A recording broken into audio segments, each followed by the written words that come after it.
No, I have to Wait. to eat the last thing. No, you can't start the podcast by eating. I can. I have wonderful Doritos here. Hopefully- Listen. Well, now we're sponsored by, yeah, this is not an ad, I swear. And of course, if you like the sounds of people chewing, you can hear more on What's Your Chew Like. You want to have an ASMR podcast? Come on, JM. Welcome to the What's Your Baseline podcast. In this show, we talk about our experiences and lessons learned in enterprise architecture and business process management. What's Your Baseline is designed to be for everyone. Newbies who are just getting started with these topics, organizations who want to improve their EA and BPM groups and the value they get from it, as well as practitioners who want to get a different perspective and care about the discipline. Each episode will tackle different key topics, providing context, background, best practices, and stories from the road, inviting you to learn from our challenges and successes, and demonstrating key tools to help you set up your practice and get the most out of it. I'm your host, Roland Wolt, and I'm joined today by my co-host, JM Erlinson. Hey, JM. How are you doing today? I'm doing really good. It is, I'm glad it's Friday. Yeah, I know, once again, you don't never know when we're being recorded, but it's a Friday podcast. I'm glad it's that day. I'm glad that I'm through a weird period of my life and ready to rock coming out the other side. So it is good. I am good, Roland. How are you today? Well, besides the fact that the pro tip is not to eat a Dorito just before you want to record, and you might have heard that, I'm doing fine. I'm doing fine. And I'm looking forward to the conversation that we have today because, JM, you know how often you have plans of doing something and then at some point you just don't do it, or you do it halfway, or it just doesn't work out. Have you had that experience? Yeah. More than I'd care to admit, but I think that it's all about starting before you're really ready to start. I think that a couple of seasons ago, you said that the strategy is the first thing that people are ready to forget. And oh yeah, they are. That's the kind of consequences you get at the other side, which is, well, I never really got what I wanted, never really got there. And I feel like there's so many excuses people can put along the way, but there's a point at which you can change your fate very early. And we saw it in the QA episode with Move Left. We've seen it and talked about it in strategy. We're talking about it a lot more today, where you can actually prepare yourselves for success rather than just sort of letting things fall to the wayside. And for that, I am so excited to have my very good friend, Mr. Dan Marquez, on the podcast today. Hello, Dan. Hello. I am excited to be here. I think that comment about strategy is fascinating and certainly reinforced by my own experience. You know, I'm sure we'll get into it, but I'll just say on that topic, I think that is driven by the fact that so many strategies are not actually strategies, which is something I'll certainly allude to later, but also that they tend to be very static, right? Like, oh, I came up with a thing 4 years ago. We have to adhere to it. Like, no. That rarely makes sense. It's like a business plan, you know. Once it's on paper, that's the thing. Yeah, it's on paper. You know? Don't do anything change else. paper. Everyone knows that. Oh, wait, I'm too old for this. I remember paper. Wow. Pulling the age card. Yeah, it's fine. I've heard of it. You also remember telex. Yeah, like did you used to send telegrams across the ocean to all your relatives? I know exactly what you're talking about, you know. But anyways, so hey Dan, welcome to the show. Thanks for having me. Let's give our listeners maybe a little introduction in who are you and what are you doing here? Well, what am I doing here is probably something you guys have to answer. But who am I? I can certainly provide some insight on.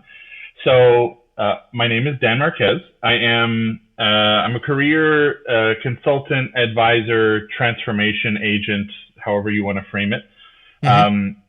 Industrial engineer by education from the University of Toronto, which is something that I share with Mr. JMRSE right here. Yeah.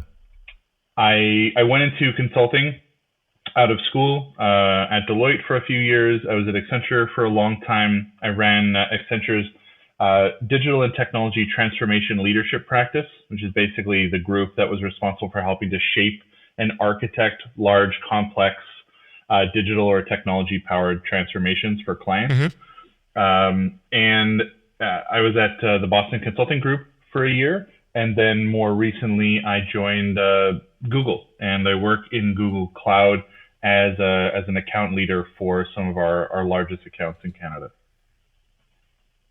And my role as part of that is similar, right? It's about helping to shape our clients' transformations and help make them successful in that way. So when you take, and that's obviously impressive, and we share one employer. I spent some time at Accenture as well. I think a little bit before you, to pull out the age card here. But anyways, when you take a look back, if you could summarize all of that illustrious experience that you have into maybe one or two statements, what is the key that you've learned, which also obviously might set the tone for the rest of the conversation, but what is the key essence that you take away from that time? Well, I'll answer your question in two ways. First one is, there's sort of an underlying thesis that I think you can see to my career, and it started even before consulting. While I was still in school, I did a couple of summers with a large logistics organization. And some of the work that I did there, I wasn't really doing what was in the job description. I was just doing work using things like Excel and access to like build analytics and automation tools. And that's where I kind of came to the realization, like, wow, technology when applied well is kind of like literal business magic, right? And if you're a leader and you have the opportunity to have an actual magic wand at your disposal to help improve your business, who turns that down? Right. Yeah. And so I thought that was really powerful, and I wanted to be someone that was at the center of using technology to drive business improvement, and that's sort of been a guiding principle throughout my entire career. Right. At Deloitte, I was in the technology consulting group. At Accenture, I was in IT strategy, the tech strategy, the digital strategy and leadership, as I mentioned. At BCG, I was in the digital strategy practice, and now, right, I work on digital transformation. So you see a through line, an evolving kind of arc of that through line, but it's been a guiding principle, and I still believe it to be, even more true now than it was when it was in Excel and Microsoft Access, right? Like now you have like amazing AI and all kinds of stuff that really provides, orders of magnitude more power than before. But I think the other thing that I've come away from my career with is a realization that transformation is difficult and exciting and misunderstood, and in a corresponding way, how to shape a strategy to help you transform and to take the right course of action, and then to pivot in the face of new information. All this is also difficult and also woefully misunderstood. Like, I think most people understand what they think a strategy is, and I will bet you that the vast majority of people's definition of a strategy is not really what a strategy actually is, because I had a definition of strategy when I started, and it's evolved probably 5 times over the course of my career as I better understood what a strategy really means. And we definitely will talk about that, and I also will ask you, remind me that I do that, for your definition of transformation, because I've seen different things in reality as well. Sure. Yeah. But before we get to this, we obviously want our listeners to learn a little bit more about you as a person. So what are your hobbies, bucket list items, interests outside of developing strategies for transformation? Wait, people have interests outside of strategy and transformation? I heard. So weird. Yes. I'm kind of an always on person, which means that even when I'm not doing this kind of stuff as my day job, all of my hobbies tend to center around like problem solving and puzzles and things like that. So I play a lot of board games, right? Strategy board games. I do a lot of escape rooms. I've done with myself and my team that we tend to team up together. We've done 132 escape rooms with an aggregate success rate of 87.1% escape. So, wow. And the fact that I track that data also probably tells you something, right? Yeah, but this kind of stuff, just like satisfying my curiosity is basically my pastime and my day job. It's what I'm just doing all the time, right? It's the same reason why, like, in the middle of a conversation, I will often like pause to go Google something, because like I want to clarify if that data point is true, or I want to know more about something you just mentioned. That's just the kind of person I am. So, yeah. Well, I mean, and it's really exciting. I'm glad to hear that. I know there's a lot of really good. So we're based in Toronto, both Dan and I. I know there's a lot of really good escape rooms around Toronto. Is there anywhere else in the world you've been where you found really, really great escape rooms that you'd like to maybe go back to? Yeah, Vegas. I was in Las Vegas not too long ago for, of all things, a World Magic tournament. Magic the Gathering, a collectible card game that I also play. Yep. One more thing of we enjoy this together. Yes. doing strategy nerd stuff for fun. And yeah, I think I did 4 escape rooms while I was there. I was there for a week. I did 4 escape rooms in that time. They were excellent. So yeah, I've done them in quite a few places. A bunch in Vancouver. I've done a bunch in Montreal, in Ottawa, in San Francisco. Yeah, I mean, there's not 132 in Toronto proper, so you gotta start to branch out. Well, that's really exciting, and I'm someday we'll have to do a escape room. Have we done an escape room together? I feel like. I don't know. Maybe back in the day, but we definitely have to. Let's make it happen. Roland, you got to come up. Roland's got to come to Toronto. We'll do it together. I will definitely hold you back because I'll just touch things that I all over the place for no reason. There's no value to those. I'm just hey, look at these props. I enjoy the set dressing. As I think we all know, JM is an agent of chaos. Yes. And he brings that to every interaction. The change that I'm a change agent for is from items from on table to on ground. It's more cat than it is problem solver. But the good news is he's also tall, so it's a safe place to hide behind him. Yes, absolutely. And also, but nothing is safe from being put on the floor, even if it's on very high shelves. So that's the way it is. Yeah. Well, everything's on the floor. Let's get to the topic of today because besides being fascinating, Dan, you have a lot of learning you've done in your career, and I want to try and pass that on to people. I feel like so many people they always wonder why programs, initiatives, transformations, these sorts of things are failing. And a lot of them do. I mean, I read stats on transformation projects. There's a huge gap between what's expected and what actually gets through what affects meaningful change that they're able to achieve on time and on budget. But even to say there's so much pretty clear failure in the industry when it comes to major transformations and culture transformations that come alongside them, technology transformations that enable them. And I think we'll talk today more about this, but we talked in the pre-call about it's a profound failure of strategy, and that it doesn't get you where you need to go because you didn't start in the right place. So let's talk about what this is, because we have this nebulous concept of strategy. We want to start talking about defining terms and getting into it. So tell us about strategy. What do you see as, from an organizational perspective, what is a strategy? What is defining strategy as an exercise? Why do you do it? And how do you do it? Sure. Very, very straightforward question. I can provide a quick, simple answer. That's not a nebulous thing at all. So I'll start by saying what strategy isn't, right? I think that a lot of people think about strategy as an exercise of planning. That's not what a strategy is, right? Okay. A plan follows a strategy. You often hear the term strategic planning. Well, you could take the word strategic off, right? They just use the word strategic there to mean really important planning, but that's not it's not actually a strategy, right? Yeah. Similarly, a lot of people think about strategy as being an exercise in resource allocation. That's also not true, right?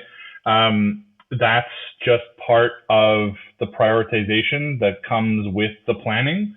It's certainly a facet you have to account for as you're thinking about strategy, but the simplest way I can frame it is a strategy is an exercise in making well-informed guesses in the face of uncertainty, right?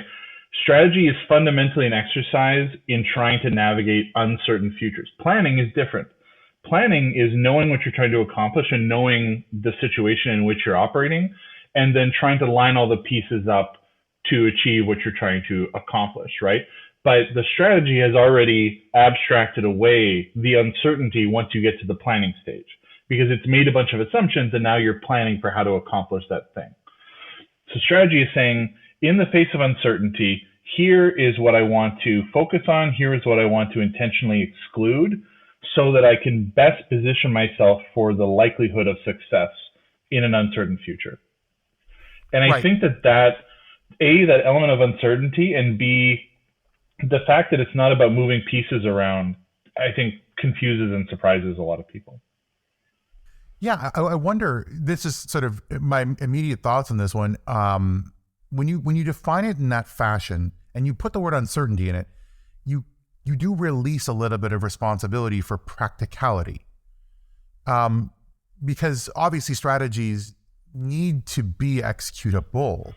Mm-hmm. Where do you find the tie between what's practical, what's achievable, and what's desirable for an organization? That's a great question. I think that the point of a strategy is to maximize your likelihood of success in the face of an uncertain future, right? So not accounting for practicality and achievability of your strategy is decreasing the likelihood of your success in the face of that uncertainty, right? If I say, I think that this is what's likely going to happen in the next 12 months, I think that this is a risk, I think that this is a potential opportunity, but I'm just going to go and do something totally crazy off over here. If you kind of run the math on the expected value of that pathway, you got to know that you're adding a lot more risk onto the pathway that you're choosing, and maybe it'll pay off, but maybe it won't. So that's part of the calculus of choosing that strategy. Yeah, but when and I'm just thinking out loud here, because we're going through such a phase in the organization that I work in right now. How do we position ourselves? What do we have to do? What impact does it have on our product suite? Blah, blah, blah. How would you approach these things? Because at one thing, my takeaway, if I understand you correctly, is just, okay, climb on the next hill, have a look out what's there, and try to plan a path. This is where I want to go. Do you have any tips or any method how to get to this, how to identify? I could pull out my inner MBA and say, oh yeah, you need to do this analysis and that analysis and whatever, right? But it seems that you have way more practical experience to hopefully confirm my suspicion that this is nonsense, to figure out, okay, how do you determine the what, which is what you describe as strategy? Mm-hmm. So I think there are a few lessons learned I've gotten from my career. And I'll acknowledge, I don't have an MBA, right? I've taken sort of mini MBAs and other sort of things like that. But all of my perspectives on this topic come from my lived experience doing this kind of work, right? So first off is the general rule that you should focus on pursuing what I call a do different strategy versus a do more strategy, right? A lot of organizations, their answer will be they'll just and more stuff on in the face of if I'm doing everything that I can't miss, right? The problem is that both in terms of capacity and JM, to your point around likelihood of success, but also in terms of making the strategy stick and resonate with the market, with your people, with your customers, right? People don't respond well to an organization that's just a do everything company, right? It's hard to understand how you engage, how you support it. It's hard to understand why that organization would be a better choice than another if they're not focused, right? And then, from a market and investor perspective, right? It's harder to grasp how this organization is prioritizing specific, what often gets called big bets, right? Here's where I think the real value is. Well, if you think that's where the value is, why are you doing 8 other things? Focus more on that, or focus more on a handful of big pockets of opportunity. So that would be my first perspective, right? Is do something different, pivot and focus more narrowly than trying to just pile things on. I think I have this term I use called a force multiplier, right? I think that what often gets missed is that great strategies are elegant, right? They seek to find a sweet spot between effort and output where it's not a linear relationship, where there's something that they can do that takes a little bit of effort, or a modest amount of effort and investment, but unlocks potentially huge outcomes. So if it doesn't work, they lose small, but if it does work, they win big, right? I think like a great example of this that I remember reading from years ago was when, McDonald's made the decision to branch out into breakfast, right? And a lot of people on their face, they said, like, that's not what McDonald's is about. McDonald's is about burgers and whatever. But, the thing was they were taking existing assets and they were finding significant upside potential in a relatively light way that differentiated them and created basically an entirely new market. And that was a huge force multiplier for them. Right? Yeah, that is definitely something that I'm thinking about, and my whole company is thinking about. And I agree with you to say you have to do something different. If you play in the space like that where we play, we could aim to do the same things that our competition does, right? But that I think is futile. There is a nice book that I read. It's called Play Bigger. I don't know if you've heard about that. It basically talks about that you need to change in a way that you define a new category, because then you can be the first in that category. And statistics say, and I quote here, that the first person who defines the category gets about 80% of all the revenue that is in that category. And all others who try to play catch up divide the other 20. Well, I think that's one angle, right? Like I think that is an example of uncovering a force multiplier, but it's not the only kind, right? Another option is like if you find a way to significantly reduce the cost in an otherwise like non-differentiated competitive environment, you suddenly create the ability to differentiate yourself by doing something at a radically lower price, right? Like, and I know that there's a lot that's been said about like Uber, but for example, like Uber managed to offer a radically lower price for a service that was like pretty much like a fairly staid thing. Now, I think a lot of people have alluded to the fact that this is like driven by, cheap capital and whatever else, but it doesn't change the fact that that's what they were able to offer to the market. And it was enormously relevant. It's not like that was a new thing, but it was a thing done very different. And I think Uber is an interesting case because you also see this force multiplier in them saying, okay, great, we have this base of like people in cars driving around, and then they expanded that to food, and they expanded all those other things at relatively low cost, incremental cost and investment to themselves, right? Yeah, and I just read today that Lyft has, even though they're almost back to the number of rides that they had pre-pandemic, they just lost like 20 or 30% of their valuation, because they were not the number one in that market, and they played catch up over all those years and getting there.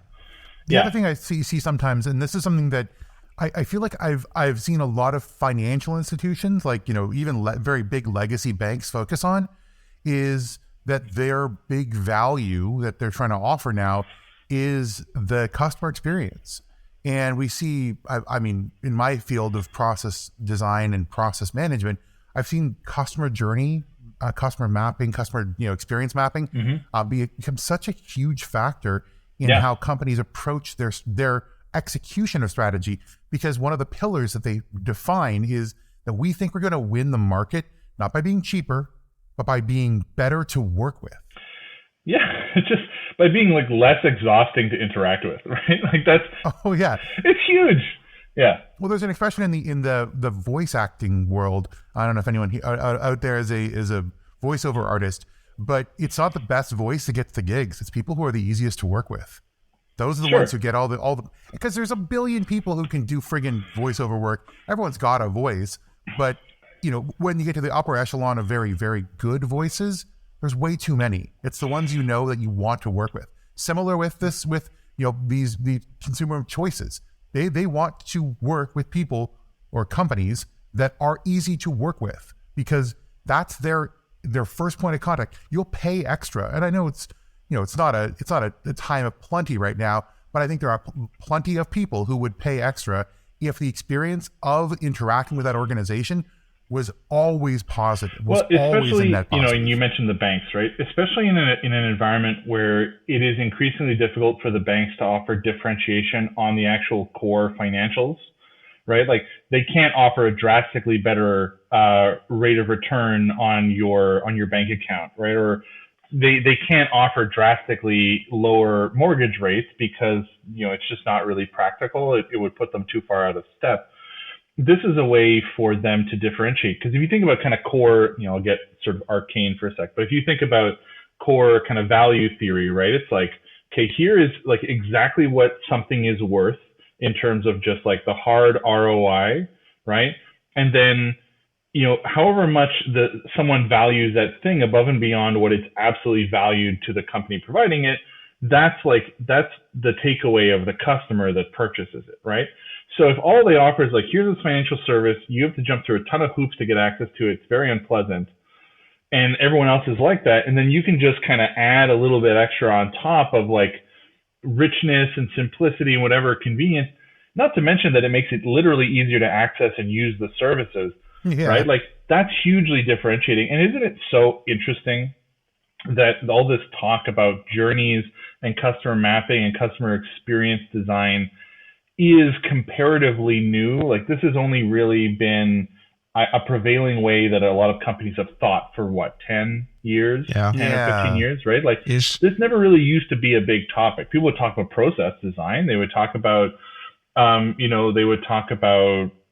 what is the process by which a customer engages with you, but not about like how they felt as they went through the process. That was also different way back when, because there weren't so many means of communication. Mm-hmm. Right? You had the big factories, they produced the widgets, the nice TV or the fridge or whatever, right? And you had 3 broadcasting channels, and advertisers just sent out their message, go consume. And that has changed 20, 25 years ago, Now it's all disrupted and scattered all over the place, and people have their little subcultures in things, and then it's harder for companies to get that message through.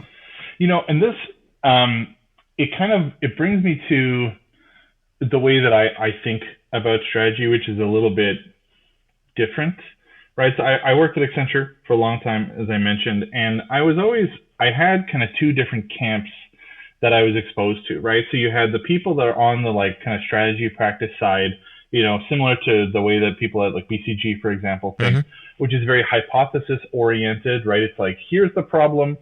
Here is like our body of knowledge about how this problem tends to get solved. Here is a starting point right out of the gate, right? Like within the first week working with a client, we have a point of view on what the answer is, right? Mm-hmm. We've gathered some information or whatever, but we already have a position, and the rest of the body of the work is going to be spent on validating if that approach, if that hypothesis on the strategy is actually appropriate to your circumstances, right? Like that. So it works the opposite way. Most strategy work is structured opposite of the way that most people think about solving a problem, right? Which is very kind of research oriented, is how people think about solving a problem. Mm-hmm. It's how most people approach solving problems in their daily life, right? I have a problem, I'll Google it, I'll look at a bunch of stuff, I'll see some stuff that maybe kind of makes sense to me, and I'll pick from something that I find. Strategy firms say, I have enormous amounts of resources at my disposal from knowledge and expertise, whatever. This is probably the right answer. I'm going to just say, here are the 3 core assumptions on which this hypothesis rests. I'm going to spend most of my time just validating those hypotheses and doing deep analysis. And that deep analysis, back to our point around uncertainty, is to try to mitigate that uncertainty, right? To unwind as much of that uncertainty as possible to get as much confidence in the fact that the hypothesis is actually correct. Right. or well positioned, at least, in the face of whatever uncertainty is left. Well, in most cases, it's like CYA, right? You want to keep your job. If you were the top honcho or a level below and you do this, well, guess what? If you fail, you might be out of a job. Well, and it's funny, and we were talking about this before the podcast, right? I am planning on launching my own podcast in the next couple of months because of this exact topic, right? Like, why is it that so many organizations don't go for great? They kind of go for good enough, and they go for incremental growth, incremental improvement, because they value that steadiness and they value avoiding that risk so much that they're often not really willing to make the big bets and the gambles that have really high upside, but certainly a somewhat higher risk profile. And, I think that that's not necessarily always the right answer, but it's often a safer answer. And I think that, I think that's just fascinating to me. So the podcast is going to try to kind of unwind that and better understand why it happens and maybe how organizations can approach that without necessarily taking on as much risk as they think that they otherwise would. And I'm sure even after those 30 minutes that we spoke right now, you have your first 2 followers even before you started publishing. Excellent. I'm glad. But yeah, so as I was mentioning, I was surrounded by, on the one side, you have folks from like a strategy mindset, right, that think about hypothesis oriented, right? So technically it's called an inductive approach to problem solving, right? And in the other camp, I had a bunch of folks from like design organizations, creative organizations, also inside Accenture, that took a much more deductive approach, right? They did a lot of like user research and and like sentiment analysis and engaging with audiences and just trying to observe the state of things, and then aggregate up from there to say, like, based on what we've observed, these things are interesting and novel and true, and therefore we should react to them. And then that's how we're going to approach, designing this journey or solving it based on what users really believe and feel. And that's powerful too, right? And I think that the thing that I observed is like never the two shall meet was like much more common than you'd think. And so I started kind of taking an approach. I designed an approach for myself that I thought was kind of a middle ground between the two models for how to approach a strategy. Now, the benefit of a hypothesis-based approach is that it's usually right. You're likely to get good results, but not necessarily unique or differentiated results. Yeah. It's going to be hard to innovate in an approach like that because you're literally trying to already tread ground, right? Yeah. And the problem with the deductive approach, with the kind of grassroots approach, is that it's slow and you don't have as much confidence that you're going to find an answer that's actually good, right? Because maybe you just don't come across anything novel talking to people, or it's like they just sort of reinforce things you already knew. So the approach that I took, I call it an intersectional approach to strategy, is saying instead of having a hypothesis around the answer, I'm going to have a hypothesis around the different ways that I need to explore the problem, right? So I'm going to say, in order to understand this problem, I need to think about it from X number of different lenses, right? So let's say I want to solve this purely from the perspective of maximizing for customer experience. I'm going to solve for it purely from the perspective of trying to reduce the amount of incremental capital I need to spend. I'm going to like all the different ways that I can think about solving the problem, right? And then I'm going to come up with hypotheses that maximize for individual sort of sub-objectives or potential objectives of the problem. Mm-hmm. And then the interesting thing that comes out from that is you get a bunch of things that are at the intersection of all of these different ways of trying to solve the problem. And those are sort of your commonalities. Those are likely to be universally part of your solution no matter what. Right? If they keep coming up every way I think about this problem, these definitely need to be part of my answer. But then the other thing is there are interesting outliers that only come up if you think about solving this from one particular vector, right? If I only think about the best possible customer experience, regardless of cost, I realize that this is a really amazing experience that I could offer. And now I say, wow, that's so interesting. That's so exciting. Let's try to find a way to do that a little bit cheaper, but still factor it into the solution, right? Maybe not going for absolute maximum, but going for an 80% version of that costs only 40% as much. And now I'm starting to find a sweet spot where I'm getting all of the core elements and I'm getting a lot of the value of these outlier aspects without necessarily having to kind of brute force it and get all of these things, right? And it gives me the ability to think about finding a solution that both innovates, but also positions me for kind of maximum likelihood of success. It's just not as fast, right? Because it still requires some of that exploratory work. It does require you to do analysis that is potentially throwaway, right? You're exploring a problem from vectors where it's like maybe that doesn't actually matter. But I think it is an intersection that lets you pursue real value while still keeping the door open to innovating. Yeah, it sounds like that both offers the opportunity for satisfiers, like the things that will cover the overlap in Venn diagrams, and unicorns. Yeah. The things that would be truly magical, something special that you would never be able to explore in a pure satisfier. That's very cool. I want to talk about that a lot more when we talk about, getting there and what it takes to get there. But I know our audience has been waiting for a brain break as we dig into the strategy to execution that Dan's brought here. So we have a couple of questions for you to give you a moment to think before we get into the second part of our show on something you're doing right now. So think about you and your organization, audience. How do they approach strategy? How do you approach strategy? How are your approaches to strategy building a path to success? And how much do they hold you back? The lack of hypotheses, or the sort of the pricing into a certain approach, or the inability to address these unicorn opportunities. And how are you going to think about this a little bit differently? We'll leave you for a moment and come back with our second section, the how.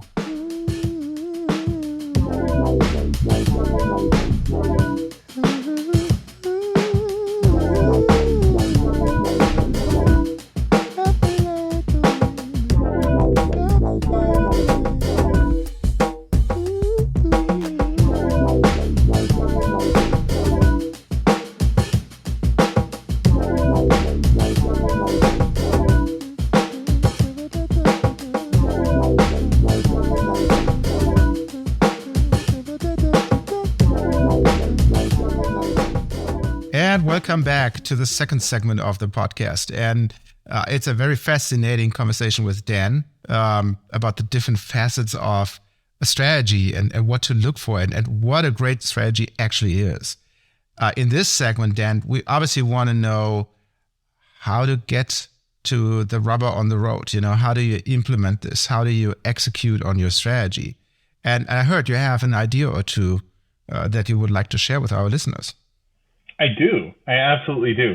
The thing I think is interesting about taking a strategy through to execution is, and this is, I think, the insidious thing about low quality strategy work, right? I've seen this 1,000 times through my career, right? Is it is easy for strategy to look good in the moment, for a strategy as pitched or as framed to an executive to seem compelling, especially if it's got a lot of flash around it, a lot of theater, there's a lot of buzz and spicy nonsense. But strategy is, by its nature, it's hard to test, right? It is tested by being executed. And so only down the road, only years into executing on a strategy, do you realize whether or not it was actually good or not. Especially because, as we discussed, right, a strategy is an exercise in navigating uncertainty. So even something that is good may go poorly. Even a good strategy can go poorly, and even a bad strategy can go well, depending on how things play out. So it is often hard to discern a good versus a mediocre strategy in the moment, right? Which is why people pay so much for kind of premier strategy firms to come and do this work. Because it's like, if the only thing I can trust is like that these people have a reputation to maintain, that they have lots of smart folks and they have a lot access to lots of information, at least that hopefully positions me better. But on the topic of execution, I think there are a few things I've observed that tend to be the reasons why strategies do not ultimately translate into success, above and beyond like whether or not the strategy itself was good. Mm-hmm.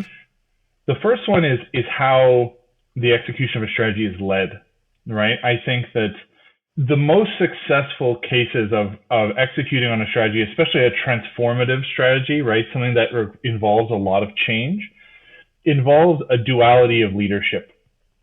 So that it's being led by usually two people or someone that is able to embody both, but someone that is an evangelist, right? Visionary evangelist type, someone that can really kind of advocate for the strategy, that can energize people. People want to be on board with it. They see the vision, they get it, they get excited, right? And this is people in the company, but it's also customers and investors and everything.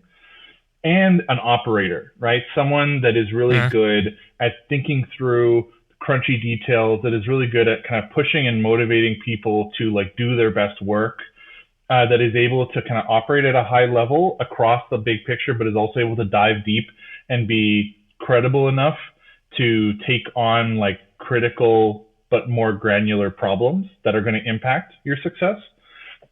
When you have that duality, you mitigate a lot of the most common risks that come up, which is on the one side, if you're lacking that evangelist, that visionary, is that you don't motivate the transformation, right? You don't break through the inertia that comes with trying to drive change and build up momentum and maintain it. I actually wrote a paper with a colleague of mine on this a while ago about how transformative momentum is a currency. It is an asset within a company that's underappreciated, undervalued, right? Especially because if you get going with a transformation and you stall, right, you lose the momentum, maybe there's some fumbles or people don't buy into it or whatever, it is very hard to restart that. And it often requires a bunch of new investment just to keep going with the thing you already were planning on doing, right? And that in and of itself, Jam, we were having a joke conversation about if you buy in the break, about if you buy something expensive and then it breaks, sometimes you don't buy the thing again, even though you want that thing, just because you already paid for it once and you're like, oh, well, I don't want to pay for it twice. It's like, honestly, organizations do the same thing, right? Their board is like, well, I already invested, $1 billion. Well, it seems like there's a lot of organizational drag on strategy. Well, yeah, and there's, like the sunk cost fallacy is real, and there's a reason why it is pervasive, because it affects how people think, and it affects how people perceive the change, right? So maybe the street won't really let you invest in that again because it already failed once. So that's the one side. You don't have that. It's very hard to motivate the change. And to pivot, right? Like if you don't have someone that kind of stood for what the change was, if you want to change, if you want to evolve that transformation, if you want to evolve that strategy, and you don't have that person explaining why the strategy is changing, then people either might think that like the strategy has failed, or they might think that like the organization is being inconsistent, right? But if you have that person you believe and they say like, hey, we said we were going to go this way, and now we're going to go actually a little bit over this way instead, but here's why. You can like, oh, okay, I get it. I believe that person. Fine. Right. Actually, I have a question about that. And this is something that I think is really, I struggle with. I'll be honest. I struggle with this a lot, which is either instilling or in some cases restoring confidence in leadership over the course of a transformation. And I think that you talk about this duality of leadership mentalities, but it doesn't really matter if people underneath them don't believe in their capacity to achieve the strategy's goals. Right. How do you create those sort of, I guess, buying signals for an organization to buy into the leader as a capable agent? Well, and that's why you need the duality, right? Because the operator side, they're the one that creates the confidence that the execution is possible, right? They're the ones that prove the outcomes by showing results, by gaining traction, by actually like keeping the wheels turning and actually moving you downstream or downfield, whatever you want to say, right? So you need someone to motivate people and to paint a picture and to energize folks. But then you need that operator to actually be the one that knows how to move the organization forward. Yeah.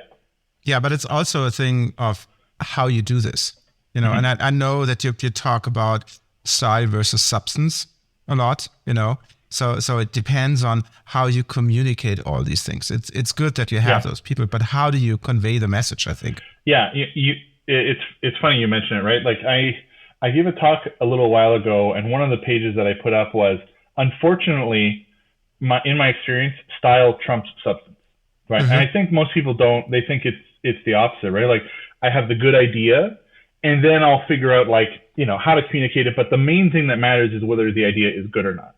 That's not true. No, it's just not true at all, right? Like you can take substance, you can take something that sounds nice, and then you can reverse engineer it to actually be a good idea. You can actually build something inside of like a pretty shell, but a good idea that hides in the darkness forever, or that is undercommunicated, underrepresented, it dies almost every time, right? And I think that people don't really appreciate how important perception is. Like people have heard, perceptions become reality, but I don't think it sticks for people how really, really true that is, right? Like you need a story, you need a storyteller, and that narrative will decide how much momentum people are willing to give to a change, right? And also, I think you're most motivated, the people who know a lot and who really want to drive change. Seeing good ideas die is just the ultimate killer. Like, absolutely. We had it, man.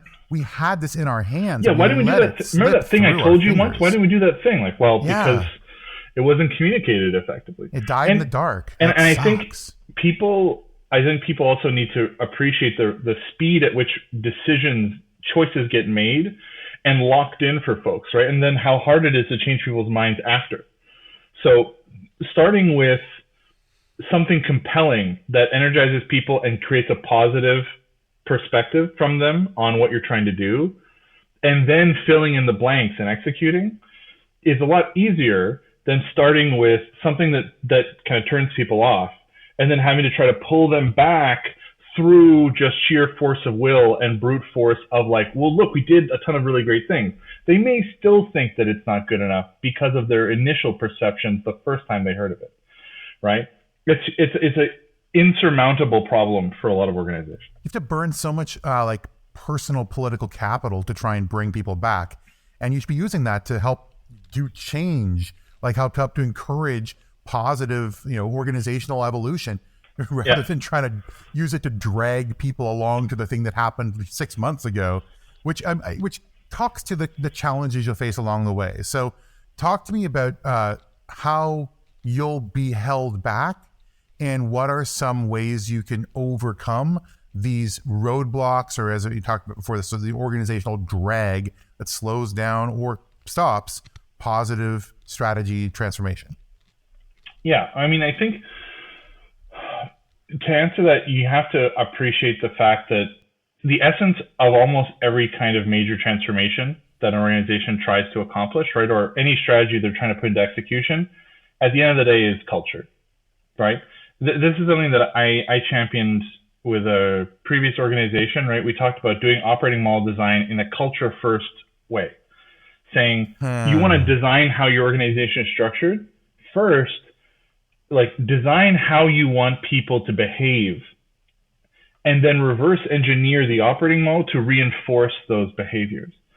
Because what often ends up happening is you kind of say what you want your culture to be, but then the operating model that you design undermines those cultural norms and behaviors and forces people to either circumvent your own operating model to behave the way that you're telling them you want them to behave, or more commonly, it forces them to behave in other ways and then be just chastised by you, but secretly rewarded by your system, right?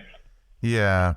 We talk about that as I like to use the word negative influencers, that when you reward negative influencers, you get what you pay for. Yeah, I talk about this as cognitive dissonance, right? Like you are telling people what you want from them, but then you're actually imposing on them a system that is demanding very different things that are often directly in contradiction to what you told them you want, right? Like, hey guys, I want you to, take chances and make mistakes, but if you screw up, I'll kill you.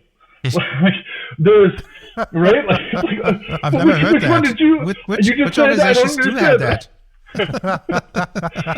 That happens all the time. I see it constantly, right? Or it's like, I want to innovate in the market. I want us to push the boundaries, but we got to bring our costs way down. Like, well, okay, like, so are we investing or are we bringing the cost down? Like, you got to tell me which one is true here, right?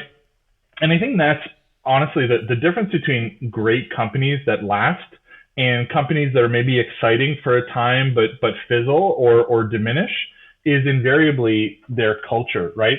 And the psychological safety that you can instill, because your people are the ones that make the execution of your strategy possible. They're the people that take the flag and bring it forward for you, right? That, like, if your strategy means you need to change some processes, you need to deliver new experiences to customers, you need to build new products, You need to wind down things and explain to the market, explain to customers why those things aren't available anymore. You need to raise your prices, whatever you need to do. Those things are not being done by your CEO. They're being decided by your CEO, and then they're being realized by people building new products or talking to customers or explaining things to clients or whatever it is. And if they don't believe it, if they don't understand it, if they don't agree with it, the agreeing with it part is more a matter of like helping people get it, right? But if they're not bought in, then they're either going to like half-heartedly do it and it's not going to stick, or they're just going to say like, no, pass. We're just not going to do that thing. We're going to keep doing what we want to do.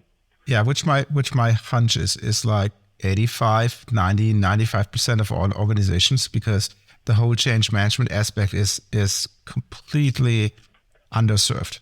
Not every organization has a Steve Jobs or other charismatic person at the helm. Well, and I think, in my experience doing transformation work, what often happens with like the change management piece of a transformation program, right, is it's like the last thing to get added on. It feels like it's bolted on the side. It's the first thing to get cut when someone wants to make something cheaper. It's like, well, just do the stuff. We don't need the change management part. I'm like, no, just do the change management part. Like, do less of the stuff, do it well, and then do another version when it proves itself and it gets everyone excited. And then you unlock all this energy and resources and investment. Like, never cut the part where you tell people why this is awesome. Ever. I wholeheartedly agree. But all the listeners of our show know that I not only say that strategy is the first thing that's forgotten, the second thing that's forgotten or cut is change management. And that is horrible. I have this sort of mentality for how you should design a transformation. That I call it like an L-shaped transformational approach, right? Which is usually there's a lot of stuff you have to change. There's a lot of things that have to change that are very like foundational, right? They cut across. So I'm going to change I'm going to put this new technology in place. I'm going to change this operating model. But then you also have kind of narrow, top to bottom pursuits that are very much like a narrow, specific value creating use case that I could put into market. And it requires a small set of discrete op model changes. It requires like one new small piece of technology. It requires, and you can kind of isolate that and you can deliver it end to end pretty quickly and put it into market, put it into the hands of customers, really try it out and show that it's real. Yeah. And that's why I think you can't wait until these are all done before you start doing these kind of like transformative platform level things, right? Like putting in place a new piece of technology or whatever. But you also can't only do those and like, you're not building up a pyramid, right? Like you're not doing like the lowest level foundational thing and then as you go up, and then finally 5 years in, you start delivering value to your customers. Yeah. You have to do it. Yeah, but I like your analogy of the L shape, right? But you also need to have the second vertical spike in the queue and the third vertical spike. It's not just one. I agree. It's like you have to have a backlog of these use cases, and you're just knocking them out one by one. So you have a continuous story of success that you can keep sharing that justifies continued investment in those horizontal layers of kind of more fundamental change. That's, I think, a thing that a lot of organizations tend to miss on is they say, well, I can't put anything into market until I make these fundamental changes to my organization. But those take, 3 to 5 years. And by then your strategy isn't even valid anymore. 100% agreed. Is that kind of like the bread and circuses of organizational transformation, or at least market-driven transformation? Do they have to be connected to your strategy? Like, can you be like, we're going to offer these 3 cool things along the way, and we transform our company underneath? No, I don't think these, it's like, not about. It's not about distraction, right? The point is that the verticals are proving your strategy in a narrow way, right? They're like a microcosm of your strategy across top to bottom, across the company, right? So it's like, this is an example of the new kind of experiences we want to offer, powered by the new kinds of technology, by the new way of working that, like, for example, right, you take a team, you kind of put them off to the side a little bit. They are going to operate in a different way. You're going to give them investment. You're going to create some like simple technologies that are going to be new and compelling. and they're going to go and they're going to launch it into a narrow target market, and they're going to test out the concept in real life. It's going to be an example of what it's going to look like on mass scale across your company in 5 years, but you get to actually see it in reality in the first 6 months, right? That is really powerful because it proves to people that all this like crunchy stuff at the bottom that you're asking them to change is worthwhile, not in 5 years, but now. And your inspiring person can take those lessons learned and really socialize that and make people feel like really empowered to make meaningful change because they can show this meaningful change has already happened. It's not like you have to say like, me. Wouldn't it be awesome if this was true across our whole company? And people are like, yeah, it would be cool if that was everywhere. Like, wow, let's do that, right? All of a sudden you get that energy. How do you pick where to go? Like, what are some key indicators that this area is ripe for the microcosm of strategy execution that you need to demonstrate the proof of concept? Well, I think that you hit on it very early in this discussion, which is practicality, right? Like having your first foray fail is like a priming is not good, right? Like if the whole point of this is that they build momentum, having one of these like go poorly in a very visible way or prove that it's actually very hard to accomplish your strategy is bad. So practicality is probably the number one thing. I think visible, not just value, but visible value, right? Like if the thing that you did, great, like really low down the organization, it drove some cost efficiency, people don't get excited by that, right? Saying like, we made it so that a customer, instead of waiting on the phone for 90 minutes, now they can do this thing in 8 seconds with 2 clicks. Like that is an exciting thing to tell people about, right? It's spicy, it's exciting, it's easily kind of soundbiteable. So I think those are probably the two core elements to look for. And I think like whether it can be relatively easily isolated, so minimal cross dependencies, right? Like if that thing requires that you go and implement, SAP, like, we need to have a massive new technology before we can do this thing. Well, it's probably not a good example, right? But if it's like, we need to build a lightweight digital, solution, we need to build an app that is going to be like loosely dependent on a few pieces of data, but like that's relatively easy to connect to. And, it's within this team that like we can pull across. That's a great use case, right? Yeah, I'm with you. And there's also the other aspect when you talk about internally, and that's what I tell my team, how do you measure your success? And at the end of the day, it's not just money, right? The example that I typically use is, hey, guys, imagine the sport of football. I mean, the real one, right? The guys with a round ball. You have a limited area of the playing field, 100 by 50 meters. You have 11 players on each side. You have those rectangle things on each end, and you have the round thing that has to go into the rectangle, right? And the team that does that more often wins. It's relatively simple, right? It's time-based. It's not the winning factors are not how fast you have run or how many miles or kilometers you have run, right? So how much effort you put in. It's not which team has the nicest jerseys, that type of stuff. So I think the exercise is also, when you think about internally, is to define what's the game that you're playing, right? And then sell that to your investors and all that type of stuff as well. But I think we're getting close to the end of the episode when I look at that little unforgiving clock and we try to stick with our good time here. But before we wrap up the show, I also want to give out a little call to action, dear listeners. So when you heard about what we just said, what is your next strategic exercise? Which of the tips that Dan gave us, and I'm pretty sure he has more and he has to come back to share more on this podcast, can help you to make your strategy more robust, actionable, and then prepare you for success? So we'll leave you alone for a couple of seconds and obviously listen to the wonderful music of our friend Jeremy Waltz, and we'll come back with segment 3 in a few.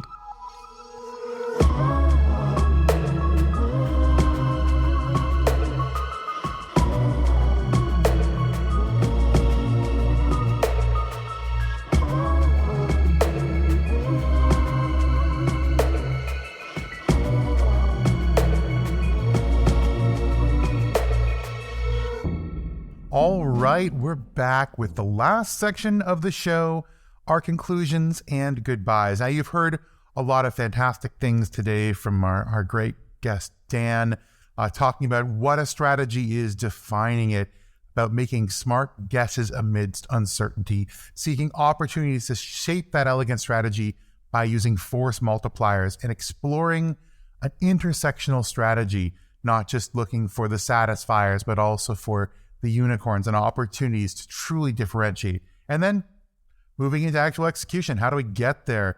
So building that duality of leadership mentality, the operator, and the people who are inspiring, the storytellers and narrators. That style, unfortunately, trumps substance, even though both are important.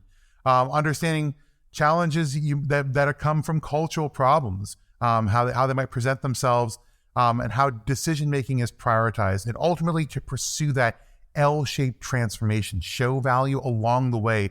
There's something to hang your hat to. Now, Dan, these are fantastic ideas. These are really, really good thoughts, but I'm sure people don't want to just stop at this podcast. They want to get in touch with you. Want to hear more about Mr. Dan Marquez. Please, Dan, tell us all about what you're doing, how people get in touch with you, everything along those lines. Sure. Why? Thank you.